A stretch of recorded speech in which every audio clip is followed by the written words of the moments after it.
שלום וברוכים הבאים למדריך של Get Shit Done.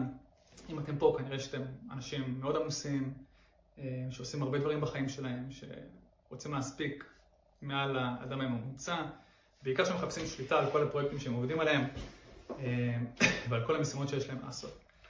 Get Shit Done זה בעצם כלי שמבוסס על שיטה שאני אסביר עליה בהמשך, מאוד מפורסמת, מתודולוגיות עבודה ותיקה מעל עשור, שהמון מנהלים משתמשים בה ברחבי העולם. וזה מתאים בעיקר לאנשים שיש להם מולטיטאסקינג, שיש להם הרבה דברים לעשות, הרבה פרויקטים, שהלו"ז שלהם הוא מאוד דינמי, ובעיקר מה שזה נותן להם זה את היכולת להיות בשליטה ובמיקוד כשהם מבצעים פעולה מסוימת, בהבנה שיש מערכת שתופסת את כל שאר המשימות שלהם, כל הפרויקטים שלהם, והכל מנוהל דרכה. אנשים שמשתמשים בזה ברחבי העולם מעידים על תפוקה, פרודקטיביות הרבה יותר גבוהה, ועל היכולת באמת להיות בפוקוס ומיקוד.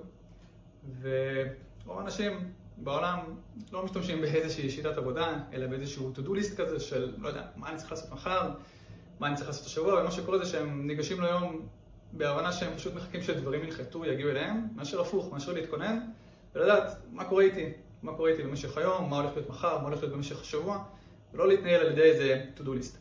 אני בעצמי הטמעתי את השיטת העבודה הזאת אצלי בחיים, כבר לפני כמה שנים טובות, והלכתי ושכללתי אותה, ואני יכול להעיד על עצמי, שזה נתן לי את היכולת לנהל כמה פרויקטים במקביל, עם הבנה שהכל בשליטה. זה באמת ההרגשה הכי טובה שקיבלתי מהסיפור הזה, וזה לא שזה יוצר לי יותר זמן, אבל זה הופך אותי להרבה יותר פרודוקטיבי.